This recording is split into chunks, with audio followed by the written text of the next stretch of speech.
यादव समाज की हिंदूवादी ब्राह्मणवादी व्यवस्था में क्या औकात है और औकात याद दिलाने का काम किया है। लालू प्रसाद यादव अपने घर में पूजा करवाते हैं, पहले उनसे पूछ लिया जाए कि वो ऐसा क्यों करवाते हैं। जो उत्तर प्रदेश में 4 बार आदरणीय बहन मुख्यमंत्री जी बनी, आज तक कोई ऐसी घटना नहीं हुआ है, कोई जातीय जुल्म नहीं हुआ है। आप दलित समाज से आते हैं? जी मैं पासवान हूँ। पासवान जी बसपा में क्या कर रहे हैं? पासवान जी तो चिराग जी की पार्टी में होना चाहिए। चिराग की पार्टी में क्यों रहे? बहुजन समाज पार्टी सर्व समाज की पार्टी है। मैं राजपूत जाति से हूँ। ये लोग कहते हैं कि बीएसपी बीजेपी की बी टीम है। बसपा बिहार में राइज नहीं करे, इसलिए महागठबंधन में ये लोग लेना नहीं चाहता है। वो अम्बेडकर भगवान है भारत के लिए, हम सभी के लिए। बाबा साहब के संविधान में है कि कोई भी कथा कर सकता है। कर सकता है, लेकिन बाबा साहब आपको तो कथा करने के लिए नहीं बोले हैं। वो जिस भगवान की बात करते हैं, उर्भूस भगवान की वो लोग पूजा करे, लेकिन हम लोग भगवान डॉक्टर भीमराव अम्बेडकर है। आपका क्या नाम होगा भैया? जी मंजू कुमारी चौहान, मैं बहुजन समाज पार्टी के बिहार प्रदेश के सचिव हूँ और आपके चैनल के माध्यम से पूरे बिहार वासियों को मेरा जय भीम। हम नहीं समझे, हम महिला नहीं समझ रहे। पटना के कृष्ण मेमोरियल में हम हैं और यहाँ आकाश आनंद का कार्यक्रम था और बड़ी संख्या में पूरे बिहार से बसपा के नेता और कार्यकर्ता आए।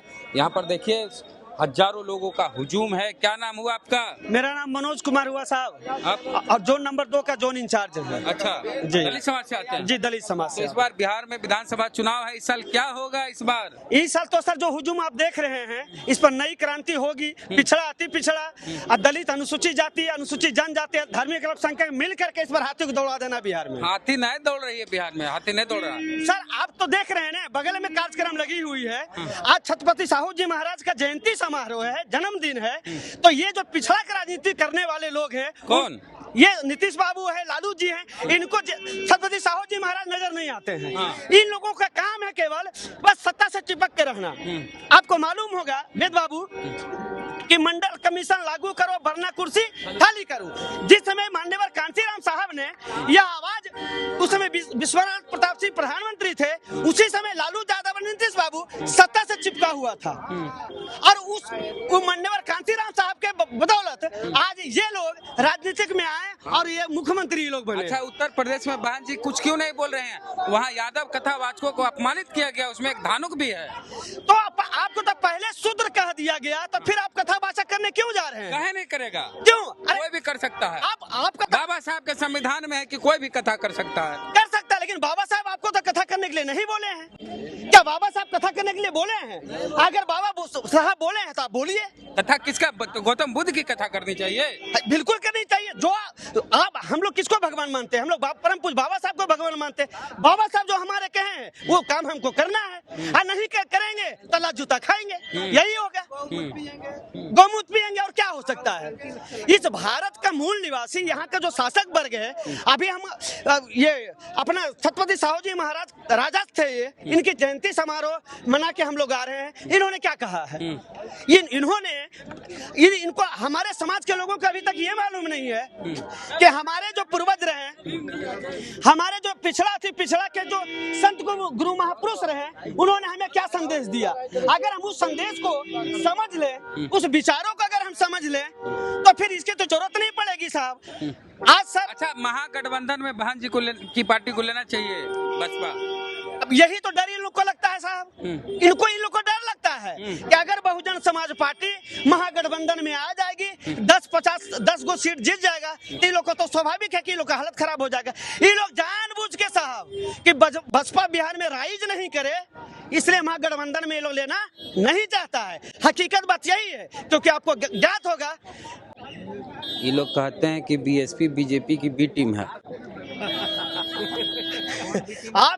अब ये लोग तो बोलेंगे ना साहब, अगर ये हमारे समाज को फूट नहीं डालेंगे तो ये शासन सत्ता पर बैठेंगे कैसे?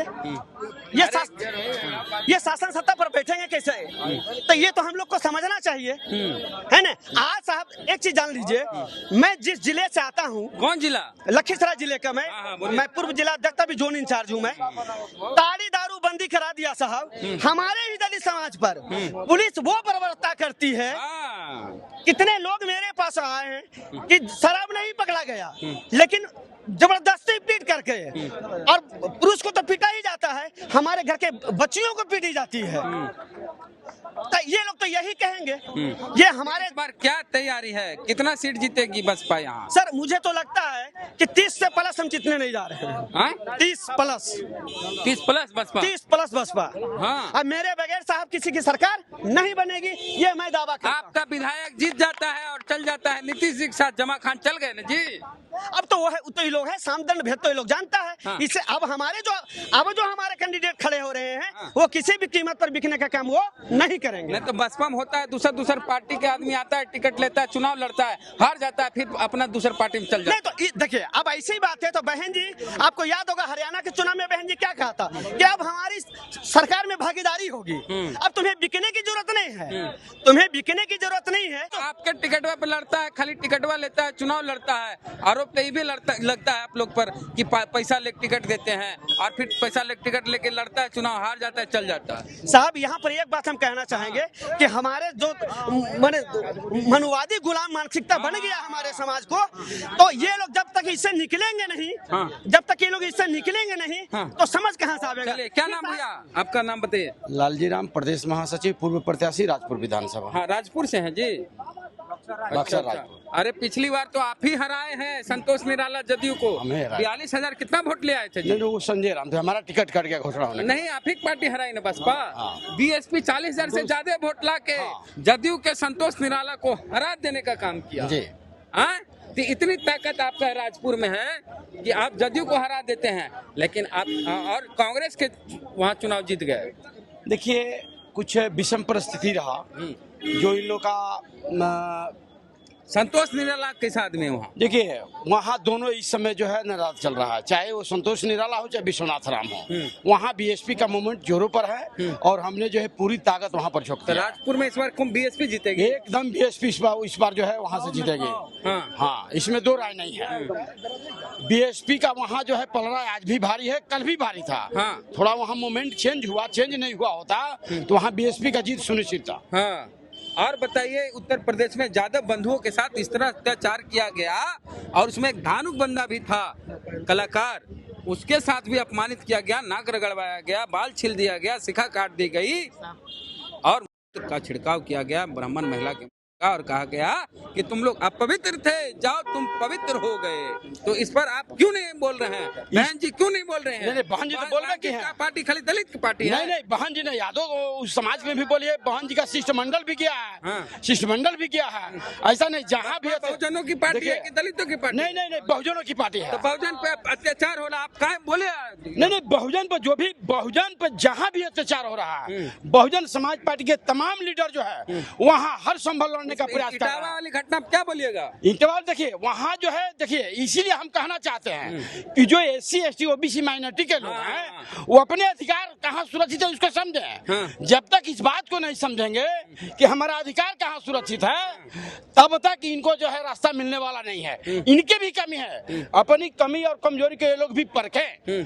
आपने जो है देखा इस देश के अंदर जो है घटना इटावा वाली पे बोलिए ना, देश दुनिया में छोड़िए, अभी इटावा वाली घटना, इटावा वाला जो अभी घटना घटी है उसके लिए हम जो है हम लोग बहुत काफी जो हमारे बहुजन समाज के यादव समाज मैं कहना चाहता हूँ इटावा की घटना की जो बात आप कर रहे हैं, इटावा वाली घटना पूरी देश और प्रदेश की यादव समाज की हिंदूवादी ब्राह्मणवादी व्यवस्था में क्या औकात है और औकात याद दिलाने का काम किया है। और मैं चाहता हूँ मनुवादी सामंतवादी यादव समाज जो अपने आप को ब्राह्मणवादी और हिंदूवादी की मजबूत सिपाही मानता है, इससे बड़ी बड़ी घटनाएं हो और उसकी असली वजूद और औकात याद दिलाने की काम करे, तब वो उसको याद आएगा कि बहुजन समाज पार्टी ही एक अलौता ऐसी पार्टी है जो देश में लॉ एंड ऑर्डर मेंटेन कर सकती है, संविधान को लागू कर सकती है और संविधान जो अधिकार दे सकता है उस अधिकार को प्रोटेक्ट कर सकती है।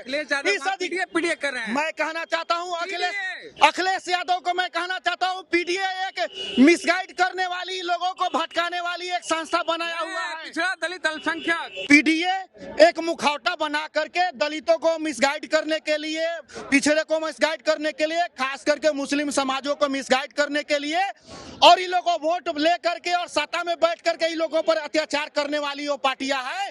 असली तैसी बहुजन समाज पार्टी है। इसका प्रमाण जो उत्तर प्रदेश में 4-4 बार आदरणीय बहन मुख्यमंत्री जी बनी, आज तक कोई ऐसी घटना नहीं हुआ है, कोई जातीय जुल्म नहीं हुआ है, कोई ऐसा गुंडे उत्तर प्रदेश छोड़ करके भाग रहे थे। तो मैं इस देश में सबको पता है कि लॉ एंड ऑर्डर मेंटेन कर सकते हैं, तो बहुजन समाज पार्टी कर सकती है। आप दलित समाज से आते हैं? जी मैं पासवान हूँ। पासवान जी बसपा में क्या कर रहे हैं? पासवान जी तो चिराग जी की पार्टी में होना चाहिए। चिराग की पार्टी में क्यों रहे हैं? मायावती सारे लोगों के लिए है, ऐसा थोड़ी उन्होंने कहा है कि मैं सिर्फ एक लिमिटेड कास्ट के लिए। उन्होंने तो कहा है कि वो सारी पार्टियों के लिए, सारे लोगों के लिए काम करती हैं। हाँ। तो मैं क्यों ना हूँ? तो चिराग पासवान क्लेम करते हैं कि पासवान समाज का सारा वोट हमारा है, आप बसपा में हैं। मैं बसपा में हूँ, मेरी पूरी फैमिली बसपा में है, और ये चिराग पासवान का गलत कथन है कि वो सारे पासवान लोग उसमें हैं। हाँ, खाली ये नहीं कहते कि पासवान, कहते हैं पासवान पूरा मेरा ही है। ऐसा उनका गलत है। वो जहाँ से इलेक्शन जीतते हैं वहाँ हमारी बहुत सारी फैमिली मेंबर्स लोग रहते हैं, मेरे बहुत सारे रिलेटिव्स रहते हैं, और वो लोग बसपा से ही। अच्छा, आप एक बताएं, आप महिला हैं, दलित समाज से आती हैं, उत्तर प्रदेश के इटावा में यादव समाज के बंधु 2 भाई कथा प्रवचन करने गए थे, उनको अपमानित किया गया और उनका नाक रगड़वाया गया, बाल छील दिया गया, कहा गया तुम यादव होकर कथा कैसे कर सकते हो। एक ब्राह्मण महिला के से उसको पवित्र किया गया, शुद्धिकरण किया गया, बोला कि तुम यादव हो, तुम अपवित्र हो, और मूत्र इतना पवित्र है कि उससे तुम शुद्ध हो सकते हो। इस घटना पे क्या कहना चाहेंगे? मैं तो सिर्फ यही कहना चाहूंगी कि लालू प्रसाद यादव अपने घर में पूजा करवाते हैं, पहले उनसे पूछ लिया जाए कि वो ऐसा क्यों करवाते हैं। मैं तो सिर्फ यही बोलना चाहूंगी। लालू जी पूजा कराते हैं, इससे इसका क्या मतलब है? इससे मतलब है कि आप भ्रमित कर रहे हैं ना अपने समाज को। आप एक और कह रहे हैं कि मतलब ये नहीं आपका अधिकार है, और एक और ब्राह्मण ही जाके उनके घर में पूजा करवा रहे हैं, तो अपने ही समाज को वो भ्रमित कर रहे हैं। नहीं तो पूजा कराना कहाँ? मायावती जी भी कहती हैं हाथी नहीं गणेश है, ब्रह्मा विष्णु महेश है, ये तो बहन जी भी करती हैं। मेरे आज तक सबसे पहले कि बहन जी का ऐसा कोई भी ऐसा स्टेटमेंट दिखा दीजिए जो आप बातें बोल रहे हैं। दूसरी चीजें, बहुजन समाज के बहुजन मिशन मूवमेंट को ये कमजोर करने के लिए समय समय पे ये समाजवादी जो अपने समाजवादी का दावा करती है, समाजवादी का रोल करती है। चाहे यूपी में समाजवादी पार्टी हो, चाहे बिहार में राजद हो, ये लोग समाजवादी का बात करती है, समाजवादी के नियम लागू करती है। बाप माँ बेटा बहन दामाद ये लोग करने वाले पार्टियां, ये लोग क्या हर पार्टी करेंगे? में भाई साहब, ये बसपा में भी आकाश आनंद को आगे बढ़ाया गया है और इनके पिताजी आनंद कुमार को ऐसा है। मानिए आकाश आनंद जी किसी संवैधानिक पोस्ट को होल्ड नहीं किए हैं। देखिए, दूसरी चीज की ना वो राज्यसभा है, ना मिनिस्टर है, ना वो संसद है। ठीक बात है। बनेंगे कब? जब संघर्ष करने के बाद। मानवर कांसीराम अपना परिवार को भले नहीं लाए, बहन जी तो लाई है, तो आप ऐसा दूसरे पे आरोप क्यों लगा रहे? क्यों नहीं लगाएंगे आरोप? मानवर कांसीराम साहब के विचारों पे चलने वाली केवल बहन जी हैं और बीएसपी हैं। जो आपको एक सवाल और है, चंद्रशेखर आजाद रावण पर एक दलित समाज की युवती ने आरोप लगाया है कि शादी का झांसा देकर मेरे साथ गलत काम किया गया है। अब ये तो सवाल चंद्रशेखर रावण से पूछना चाहिए।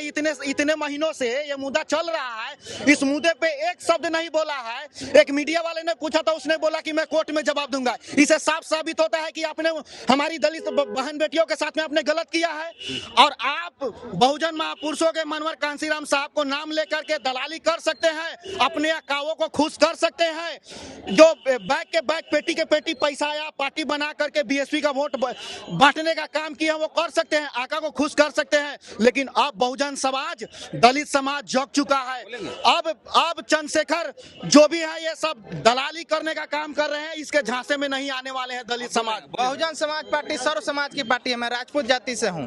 बाबा साहब डॉक्टर भीमराव अम्बेडकर किसी जाति धर्म वर्ग के बारे में नहीं बोले। गोपालगंज जिला के प्रभारी हूँ बसपा के। अच्छा, सचिन कुमार। गोपालगंज में राजपूत की आबादी, इसलिए आप बसपा जुड़ गए, उधर बसपा का प्रभाव भी है। ऐसा कुछ नहीं है। जहाँ जहाँ मौका मिलता है कि भले टिकट मिले, चुनाव जीत जाए, उतने सब समीकरण पर होता है। ठीक है, विधानसभा है ना, सब समीकरण पर होता है। हाँ, जब बोलिए और क्या कहना चाहते हैं कि बाबा साहब डॉक्टर भीमराव अम्बेडकर कभी किसी जाति धर्म वर्ग को बांटे नहीं। उन्होंने समानता के अधिकार सबको देने की बात कही, सर्व समाज को साथ चलने की बात कही, सभी को समान रूप से शिक्षा और अन्य सब अधिकार को देने का उन्होंने बात किया, समता मूलक समाज की स्थापना की बात की। इसलिए बाबा साहब को मानने वाले सब जाति धर्म वर्ग के लोग हैं और बहुजन समाज पार्टी में सभी जाति धर्म वर्ग के लोग हैं और बहुजन समाज पार्टी सभी जाति धर्म। अमित शाह बोले जितना अम्बेडकर अम्बेडकर अम्बेडकर अम्बेडकर अम्बेडकर करते हो उतना अगर भगवान का नाम लिए तो स्वर्ग में जगह मिल जाती। अमित शाह ने कहा, अमित शाह वो अम्बेडकर भगवान है भारत के लिए, हम सभी के लिए, पूरे भारतवासियों के लिए। भारतवासियों के लिए उन्होंने संविधान बनाया है, एक आदमी के लिए नहीं बनाया है और संविधान पर सभी लोग चलते हैं। अम्बेडकर सही में भगवान है और वो जिस भगवान की बात करते हैं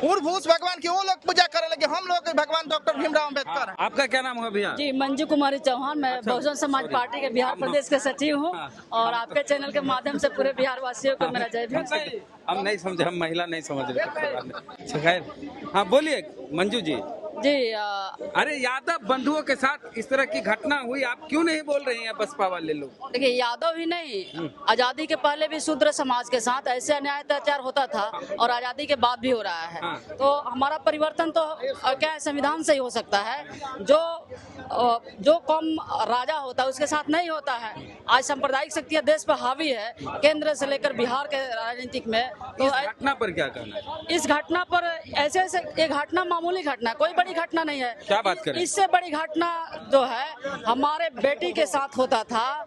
जब शादी करके आती थी तो 3 रात रहती थी किसी सांप्रदायिक शक्तियाँ के घर में, उसके बाद जाती थी ससुराल में। ये कोई बड़ी घटना है। और आज के डेट में आजादी के बाद भी यही समाजवादी पार्टियों ने, यही सामाजिक न्याय की लड़ाई लड़ने वाले लालू यादव ने हम जैसे महिला सुधरों के साथ भी अत्याचार अन्याय होते रहा। तो ये कोई बड़ी घटना नहीं है। लालू जी तो दलितों को बोलने का आवाज दिए, बोला जाता है। लालू जी ने स्वर दिया बिहार को। लालू जी ने बोलने का आवाज नहीं दिए, आवाज हमारे छत्रपति साहू जी महाराज दिए, आवाज हमारे महात्मा ज्योतिबा फुले दिए, आवाज हमारे सावित्री बाई फुले दिए, आवाज हमारे बिहार में तो भारत से अलग है, बिहार थोड़े है। नहीं, बिहार में जब उनकी सरकार बनी तब दलित ब्लॉक बिहार में अपनों ने लूटा गैरों में कहाँ दम था। और बिहार के दलित के कश्तियां वहीं डूबी थी जहाँ पानी ही कम था। दलितों के नाम पे, पिछड़ों के नाम पे नीतीश कुमार और लालू यादव बराबर ठगे हैं। बहुजन के नाम पे ठगे हैं, हम जैसे महिलाओं के नाम पे ठगे हैं। अब एगो नया समीकरण लाया ठगने वाला, 2500 रुपया लेके चल रहे महिलाओं के जो झांसा देने। बाबा साहब ने इसी महिलाओं के लिए सदन में इस्तीफा दिया था। हमारे जैसे महिलाओं को हिंदू कोर्ट बिल में इस्तीफा दिया और हमें मालिक बनने का अधिकार दिया। जल जमीन जंगल पे हमें हिस्सा देने का अधिकार दिया, हमें मतदाता बनाया। और यही लालू यादव के बेटे हमें 2500 रुपया भीख देने की बात कर रहे हैं। तो 2025 में हमें अधिकार के नाम पर चुनाव हम जैसे महिलाओं लड़ेंगे, बहन मायावती जी के नेतृत्व में लड़ेंगे और 3 बीघा के आंदोलन पे चुनाव। चलिए, तो बसपा के कार्यकर्ता नेताओं से बातचीत किए। पूरी बातचीत पर आपका क्या कहना, प्रतिक्रिया दीजिए कमेंट बॉक्स में। जय भीम, जय भारत।